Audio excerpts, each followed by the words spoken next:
100% इस तरह से काम कीजिएगा, पूरा डेडिकेशन के साथ आपको एक बेहतर परसेंटेज जरूर आएगा। इसलिए मेरे भाई आप लोग लगातार मेहनत कीजिए, क्योंकि कहा जाता है कि जब आंखों में अरमान लिया, मंजिल को अपना मान लिया, है मुश्किल के आसान किया, जब ठान लिया तो ठान लिया। इसलिए मेरे भाई आप लोग जब एक बार दृढ़ निश्चय कर लिए कि आपको बेहतर परसेंटेज लाना है, तो अपने आप को कभी भी रुकने नहीं देना है। बस आपके पास 6 महीना का समय है और 6 महीना अपने आप को झोंक दीजिए, आपका एक बेहतर परसेंटेज जरूर आएगा। हेलो माय डियर स्टूडेंट, मेरा नाम है संतोष और स्वागत है आप सभी का आपका अपना प्यारा सा छोटा सा एजुकेशन प्लेटफॉर्म मां सर जी टीचिंग सेंटर में। मेरे दोस्त मेरे भाई, आज का जो क्लास है, आज का जो सेशन है, आप सबके लिए काफी स्पेशल है, क्योंकि आज की क्लास में हम लोग यह बात करेंगे कि आपका 2026 का जो एग्जाम होगा, तो 2026 के एग्जाम के लिए ऑब्जेक्टिव का तैयारी कैसे करें, क्या ऑब्जेक्टिव का तैयारी कैसे करेंगे। और आज की क्लास में हम आपको स्पेशली यहाँ पे बताएंगे कि सिर्फ आज की क्लास देखिएगा, इसमें आप डेली 300 ऑब्जेक्टिव को यहाँ पे याद कीजिएगा और 300 ऑब्जेक्टिव को याद करने का जो ट्रिक होता है, जो तरीका होता है, उसके बारे में आपको डिटेल में बताएंगे मेरे दोस्त मेरे भाई। और आपको पता होना चाहिए कि यदि आपको किसी भी एग्जाम में जो बिहार बोर्ड का होता है,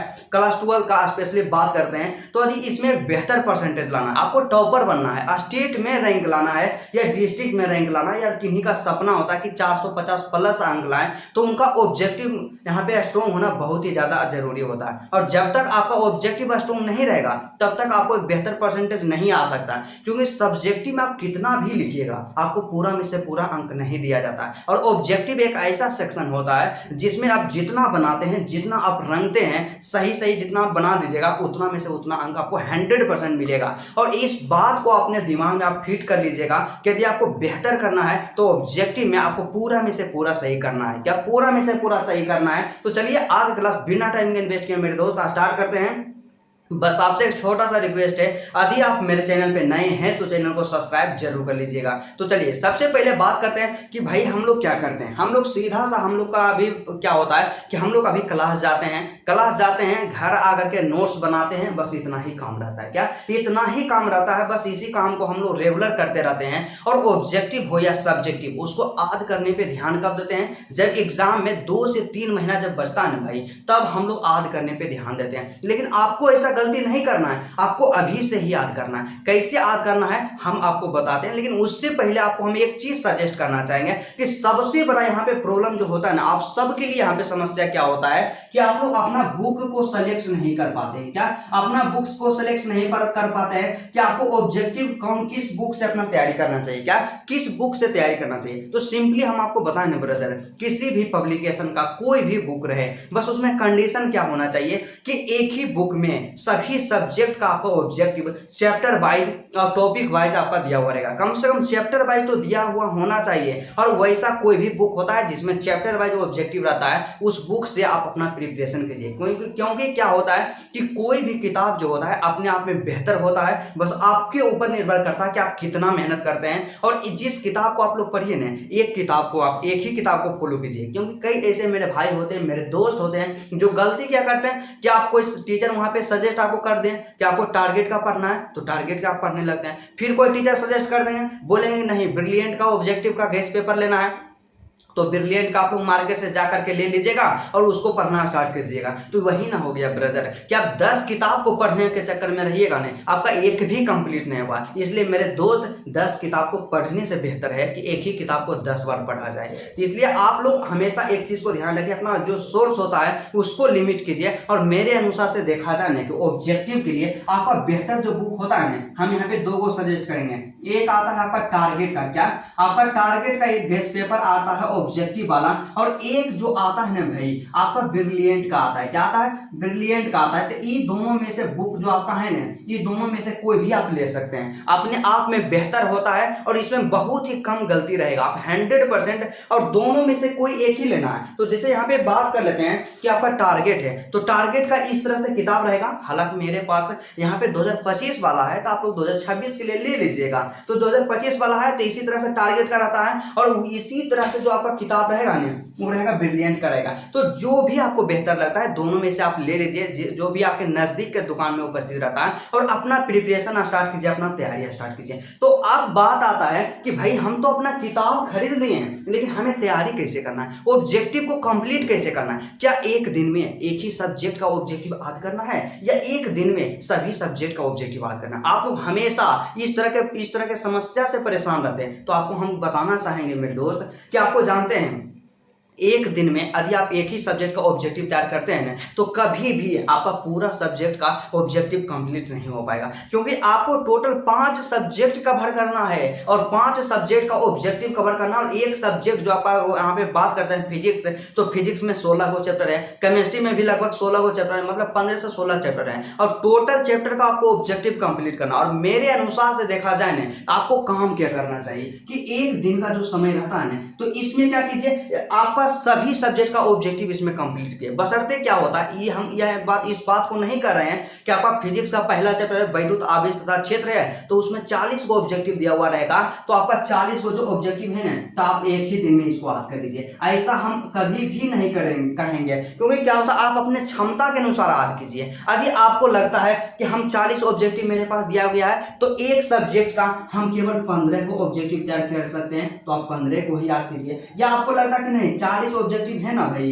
हम एक दिन में 20 को याद कर सकते हैं, और इस तरह से 2 दिन में एक चैप्टर को हम लोग कंप्लीट कर लेंगे। तो आपको यही काम करना, आप अपने अनुसार देख लीजिएगा, लेकिन प्रयत्न कीजिए ना कि आपका 5 गो सब्जेक्ट हैं, तो 5 सब्जेक्ट का ऑब्जेक्टिव डेली आप लोग याद कीजिए। आपको डेली याद करना है, और उसके साथ ही साथ आप लोग क्या कीजिएगा कि जब आप याद करना स्टार्ट कीजिएगा ना, तो कुछ दिन के बाद आप लोग भूलते जाइएगा। आप याद कीजिएगा तो आपको लगेगा कुछ तो याद ही नहीं है, याद उसको किए फिर तुरंत भूल गए। आपके साथ ही प्रॉब्लम सिर्फ नहीं होता है, सबके साथ होता है। यहाँ तक हम भी कॉम्पिटिटिव एग्जाम का प्रिपरेशन कर रहे हैं, तो मेरे साथ प्रॉब्लम होता है, हम भी भूल जाते हैं। लेकिन इसका सॉल्यूशन क्या है कि जब आप भूलते हैं ना, आप लोग रिवीजन कीजिए, मल्टीपल्स टाइम रिवीजन कीजिए। जितना ज़्यादा रिवीजन हो सकता है मेरे भाई, उतना ज़्यादा रिवीजन कीजिए। और रिवीजन ही जो होता है ना, आपको बेहतर बनाता है, और रिवीजन के बिना आप कुछ भी नहीं कर सकते। आप कितना भी पढ़ लीजिए, जब तक आप रिवीजन नहीं कीजिएगा तब तक आप बेहतर कर ही नहीं सकते। और आपको पता होना चाहिए, एक आंकड़ा के अनुसार यहाँ पे बात करते हैं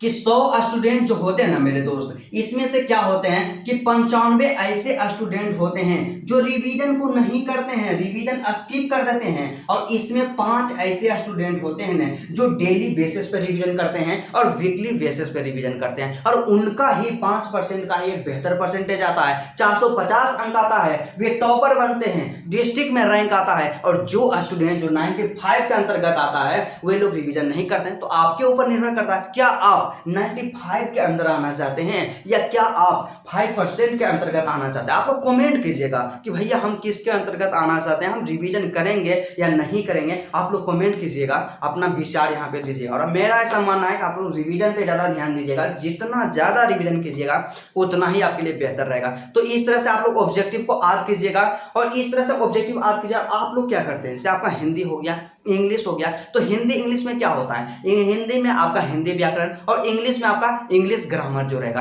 तो ग्रामर पे भी आपको फोकस करना है, टोटल आपको फोकस करना है, क्योंकि एक एक चीज को आपको यहाँ पे लेकर के चलना। और यदि एक सब्जेक्ट में आपका कम नंबर आता है तो पूरा ऑल ओवर आपका परसेंटेज को कम कर देगा। इसलिए मेरे भाई आप अपना टारगेट बनाइए कि आपको हिंदी में किस चैप्टर का ऑब्जेक्टिव याद करना है, किस चैप्टर का रिवीजन करना है। और उसी तरह से आपका जो भी सब्जेक्ट होता है, चाहे हिंदी हो, इंग्लिश हो, फिजिक्स हो, केमिस्ट्री हो, टोटल सब्जेक्ट का टारगेट बना करके उसको कंप्लीट कीजिए। और जब तक आपका टारगेट कंप्लीट नहीं होता है तब तक उसको आप लोग कंप्लीट करते रहिए, तब तक मत सोइए जब तक आपका टारगेट ना कंप्लीट हो जाए। तो इस तरह से ऑब्जेक्टिव को आप लोग कंप्लीट कीजिएगा। और वहीं बात कर लेते हैं, आपका फिजिक्स हो गया और केमिस्ट्री हो गया। तो फिजिक्स में क्या होता है, फिजिक्स में बारे में बात करते हैं। तो फिजिक्स में सबसे पहला क्या होता है कि एसआई मात्रा को कभी भी स्किप नहीं करना है। उसके बाद फिर क्या होता है, उसका बीमा होता है, क्या बीमा होता है या बीमीय सूत्र होता है, उसको कंप्लीट नहीं करना है। कंप्लीट मतलब कभी भी स्किप नहीं करना, उसको कंप्लीट करना ही है। उसके बाद फिर क्या आता है, फॉर्मूला होता है, तो फॉर्मूला को भी कंप्लीट करना है। कम से कम यहाँ पे 3 चीज आपको जो इंडिकेट किया है ना, उसका एसआई मात्रक, उसका डायमेंशनल जो फॉर्मूला होता है, बीमीय सूत्र होता है उसका,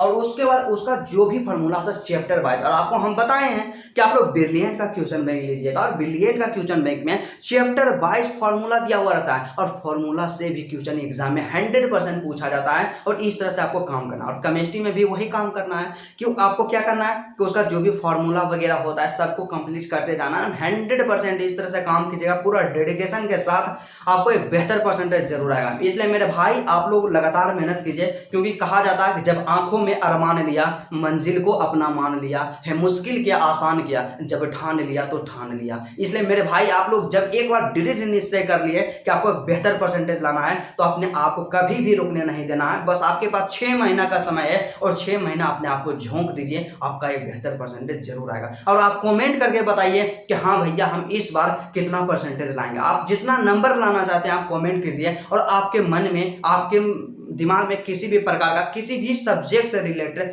कोई भी प्रॉब्लम हो आप कमेंट कीजिए। आप अपना भाई समझ कर कमेंट कीजिए। आप ये नहीं समझिए कि मेरे कोई टीचर है, आप समझिए अपना परिवार का एक मेंबर समझिए, अपना बड़ा भाई छोटा भाई समझिए, और अपना प्रॉब्लम को बेझिझक यहाँ पे क्या कीजिए, कमेंट कीजिए। और यदि इससे समाधान नहीं होता तो मेरा कॉन्टेक्ट नंबर है 9113177288। इस नंबर पे आप लोग कॉल करके पर्सनली यहाँ पे पूछ सकते हैं आपका जो भी प्रॉब्लम होता है। तो चलिए, मुझे उम्मीद ही नहीं मेरे भाई बल्कि पूर्ण विश्वास है कि आप लोग 100% समझ गए होंगे कि ऑब्जेक्टिव में आपको काम कैसे करना है। तो चलिए, आज की क्लास यहीं तक रहता है, फिर आपसे मिलते हैं नेक्स्ट वीडियो में और नेक्स्ट टॉपिक के साथ। तब तक के लिए जय हिंद।